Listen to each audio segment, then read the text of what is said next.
আঙ্গুর আর আপেল লাগানোর চিন্তা কেন? কারণ ভাই ডাবে দেন। আপনি লক্ষ্য করে দেখবেন যে আমরা যে কাজটি করতে চেয়েছি সেটা হচ্ছে মানুষের আগ্রহ তৈরি, মানে অপ্রচলিতভাবেও যে আমরা এই কৃষিকাজ করতে পারি বা আমরা ছাদ বাগান করতে পারি, তার জন্য আমার মনে হয় যে যারা আগ্রহী যারা তাদের মধ্যে একটা ধারণা তৈরি করতে হবে। এবং এবছর আমরা আপেল গাছ লাগিয়েছি, আমের গাছ আমাদের এর বাইরেও আপনারা দেখবেন এখানে অনেক ধরনের জাত আছে যেগুলো কিন্তু অন্য কোথাও পাওয়া যায় না। আমার লক্ষ্য ছিল যে এই ধারণাটি কিভাবে মানুষের মধ্যে ছড়িয়ে দেওয়া যায় এবং মানুষ যাতে খুব সহজে আকর্ষিত হতে পারে, আগ্রহ তৈরি হয় তাদের ভিতরে, এবং তারাও যাতে আমাদের ছাদ বাগানের এই পর্যায়ে আসতে পেরেছে দেখে তারাও যাতে উৎসাহিত হয় এবং তারা যাতে চর্চা করে, সেই জন্য আমরা এটি করেছি। এবং আপেল নিয়ে বাংলাদেশে আমরা যদি জানি যে আপেল চাষ করা বাংলাদেশে অত্যন্ত কঠিন, কারণ বাংলাদেশের আবহাওয়া কোনোভাবে আপেল চাষের উপযোগী নয়।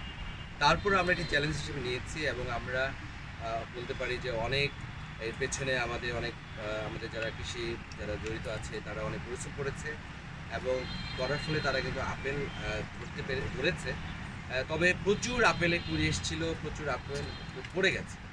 তো তারপরেও যদিও আপেল চাষ করা অত্যন্ত চ্যালেঞ্জিং বাংলাদেশে, তারপরেও আমরা যেটি প্রমাণ করতে চেয়েছি যে ইচ্ছা থাকলে আগ্রহ থাকলে বাংলাদেশে আপেল চাষ করা সম্ভব এবং আপেল ফলানো সম্ভব।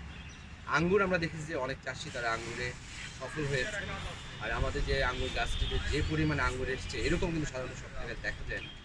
তো আমি মনে করি যে এর মধ্যেও মানুষের মধ্যে একটা আগ্রহ জন্মাক এবং যারা বিভিন্ন জায়গায় যান্ত্রিক জীবনে যারা অভ্যস্ত, যারা নাগরিক জীবনে অভ্যস্ত, শহর কেন্দ্রিক যারা তাদের আসলে চাষাবাদের জায়গা নেই, তারাও কিন্তু এই ধারণাটি দেখে তারাও তাদের ছাদে বা তাদের প্রাঙ্গণে আঙিনায় তারা এইভাবে কিন্তু তারা যে গাছগুলো স্বল্প পরিসরে যেগুলো বিস্তৃত হয় এবং খুব সহজ যেগুলো ফলন হয় সেগুলো কিন্তু তারা চাষ করতে পারে। মূলত এই ধারণা থেকে আমরা কিছু অপ্রযোজিত গাছের এখানে আপনার আপেল আর আঙ্গুর মানে কত দিনে ফল দিল? গাছের বয়সটা কত? আমাদের আপেল গাছের বয়স হচ্ছে 1 বছর, আর আঙ্গুর গাছের বয়সও 1 বছর। এমন এখানে অনেকগুলো গাছ আছে যে গাছগুলো কিন্তু আপনার 1 বছরই ফল এসেছে। এবং এটি আমি যেটি বলতে চাই যে আপনারা যদি যারা সম্মানিত যারা নাগরিক যারা আছে তারা মনে করেন যে ছাদ বাগান করতে পারবেন, আপনারা কিন্তু 1 বছরেই তার একটা রিটার্ন কিন্তু পাবেন। এবং যেটি বলা হয় যে যদি প্রকৃতিকে ভালোবাসে প্রকৃতি কিন্তু তাকে ফিরিয়ে দেয়, এবং 1 বছরের মধ্যে আপনি দেখবেন যে সকল গাছে ফলন এসছে এবং যে আম গাছগুলো সেগুলো কিন্তু 1 বছর বয়স। এবং অন্যান্য যে স্ট্রবেরি পেয়ারা, এটি একটি অনন্য ভ্যারাইটি যেটি পেয়ারার মতো দেখতে না কিন্তু প্রচুর পেয়ারা হয়, আর সেটির বয়সে কিন্তু একের চেয়ে একটু বেশি, তার মানে খুব সহজেই সেগুলো ফলন আসছে। আরেকটা বিষয়, কিছু রেয়ার গাছ আছে, সেই গাছগুলো কেন লাগাচ্ছে? আমি যেটা মনে করি যে এই ছাদ বাগানটি আমাদের আনন্দ দিবে, বিনোদন দিবে, পাশাপাশি আমাদের একটি জাত সংরক্ষণের জন্য একটি আধার হিসেবে আমরা দেখতে চাই। যেমন আমরা এখানে লাগিয়েছি বারাবা, লোকাল, পিনাট বাটার, করসল, ননি ফল, ট্যাং ফল, এপ্রিকট। সাধারণত এই ফলগুলো কিন্তু অন্য জায়গায় দেখা যায় না। এবং এই যে করসলের কথা বলছি, করসল একটি অত্যন্ত বর্তমানে বহুল আলোচিত ক্যান্সার প্রতিরোধী একটি গাছ, এবং আমাদের একটি ফল ধরেছিল, আমরা একজন ক্যান্সার রোগী তাকে আমরা দিয়েছি, তিনি খুব আনন্দিত হয়েছেন। এবং করসলের পাতা সেটিও কিন্তু ক্যান্সার প্রতিরোধে ব্যবহার করে থাকে যারা ক্যান্সারের রোগী যারা।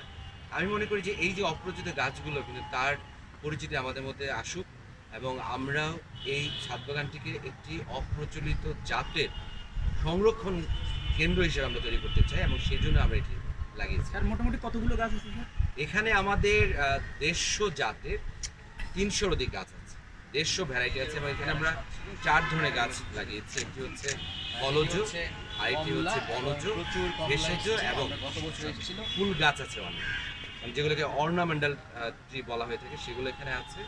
এবং আমরা বিভিন্ন পর্যায়ে যে গাছগুলো মানুষের মধ্যে আবেদন তৈরি করতে পারে, আগ্রহ তৈরি করতে পারে, মানুষ দেখে তারা উৎসাহিত হতে পারে, তারাও নিজেরা চর্চা করতে পারে, সেই গাছগুলো কিন্তু এখানে লাগিয়েছি। যেমন এখানে একটি আনারস আছে, মধুপুরি আনারস। সেই আনারস গাছটি কিন্তু অন্যান্য আনারস গাছ থেকে সম্পূর্ণ আলাদা, এবং তার যে আনারসের যে ধরন, তার যে বর্ণ, গাছের যে বর্ণ, সবই কিন্তু আমাদের সাধারণ আনারস গাছ থেকে আলাদা। এবং এই জাতটিও এখানে ছাদে হয়েছে, ছাদ বাগানে আনারস হচ্ছে, এই ধারণাটি কিন্তু আমরা মানুষের মধ্যে দিতে চাই। এবং আমরা মনে করি যে কৃষি বিভাগে যারা আছেন তারা যদি এই বিষয়গুলোকে তারা মনোনিবেশ করেন, তারা যদি সম্মানিত জনগণকে উদ্বুদ্ধ করেন, অবশ্যই আমরা দেখবো আমাদের আশেপাশে যত ছাদ আছে সব ছাদ বাগানে ভরে যাবে। Thank you. ছাদ বাগান নিয়ে সাধারণ মানুষের জন্য বার্তা, ছোট্ট করে যদি একটা বার্তা, সাধারণ মানুষের জন্য কি বার্তা আছে? আমরা সম্মানিত জনগণকে এটি বলতে চাই যে কৃষির যে আগ্রহ সবার মধ্যে তৈরি হোক। মাননীয় প্রধানমন্ত্রী বলেছেন পতিত অনাবাদী জায়গায় কৃষিকাজ করতে হবে। আমাদের ছাদ বাগানটি কিন্তু পতিত পড়ে থাকে। আপনি দেখবেন যে আপনার ছাদে কয়েকদিন পরে গেলে আপনি দেখবেন যে প্রচুর ময়লা জমে আছে, যেগুলো পরিত্যক্ত যেগুলো জিনিসপত্র জমে আছে। কিন্তু আপনি চাইলে সেই ছাদ বাগানটি পরিষ্কার করে আপনি সেখানে এই ধরনের গাছ লাগাতে পারেন এবং গাছের যে রিটার্ন সেটি কিন্তু অনন্য। এবং যখন আপনার গাছে ফল ধরবে, ফুল ধরবে, তখন কিন্তু আপনি একইভাবে অন্যদের মধ্যে কিন্তু আদর্শ হিসেবে নিজেকে প্রতিষ্ঠা করতে পারবেন। এবং গাছের প্রতি ভালোবাসা অটুট থাকুক, প্রকৃতির প্রতি ভালোবাসা আমাদের অটুট থাকুক, নদীর প্রতি ভালোবাসা আমাদের অটুট থাকুক। এবং আমরা যেটি দেখছি যে এবারে আমরা দেখলাম যে তীব্র দাবদাহে আমাদের জনগণকে প্রচণ্ড কষ্ট পেতে দেখলাম। কারণ কি? কারণ হচ্ছে বিশ্ব উষ্ণায়ন হচ্ছে। এবং বিশ্ব উষ্ণায়ন প্রতিরোধ করতে গেলে আপনাকে যে কাজটি করতে হবে যে আপনার আত্মপরিবেশ মানে হচ্ছে আপনার মাইক্রো ক্লাইমেট, মানে আপনি যে এলাকায় বসবাস করেন সেই জায়গার পরিবেশটি যদি আপনি নিয়ন্ত্রণ করতে পারেন, সেগুলো যদি বৃক্ষ দিয়ে আপনি ভরে ফেলতে পারেন, সেই জায়গায় কিন্তু আপনি দাবদাহ থেকে মুক্তি পাবেন।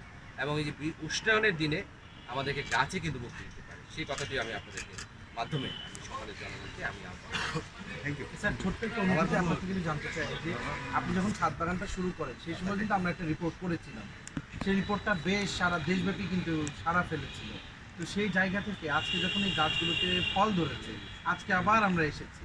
আসলে একজন কৃষিবিদ বা একজন মানে কি বলবো, যে গাছগুলোকে আপনি নিজে হাতে লালন পালন করেছেন, অনুভূতিটা কি? এবং এটা আসলে মানে এটা আসলে একটি অসাধারণ অনুভূতি। কারণ আমি এই ছাদে একবার এসে আমি দেখেছিলাম যে এই ছাদটি পরিত্যক্ত অবস্থায় আছে, এখানে অনেক পুরনো জিনিসপত্র পড়ে আছে, অনেক ব্যানার পড়ে আছে। তখনই আমার মধ্যে ধারণা হলো যে এই জায়গাটিকে কীভাবে আমি সুন্দরভাবে উপযোগী করে ব্যবহার করতে পারি। তখনই কিন্তু আমরা ছাদ বাগান করেছি এবং তখন ছিল ছাদ বাগানে গাছগুলো ছিল। যে আজকে 1 বছর পরে আমরা দেখছি যে গাছগুলো ফলন্ত হয়েছে, বাড়ন্ত হয়েছে এবং সকল গাছে কিন্তু প্রচুর ফল এসছে।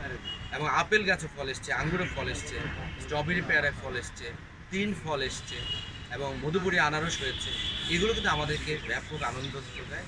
এবং আমরা মনে করি যে চাইলে একজন মানুষ কিন্তু অনেক কিছু করতে পারে, সেই জন্য দরকার তার হচ্ছে আত্মনিবেদন। মানুষের আত্মনিবেদন থাকলে মানুষ কিন্তু যে কোনো কিছু করতে পারে এবং যখন তার পরিশ্রমের যখন পূর্ণতা পায়, তার চেয়ে সুখী মানুষ কিন্তু কেউ না। আমি মনে করি এই সুখটি সবাই নিজের অনুভব করবেন এবং সবাই বৃক্ষরোপণে, প্রকৃতি সংরক্ষণে সবাই মনোযোগী হবেন, নিজেরা সেই আনন্দের সামিল।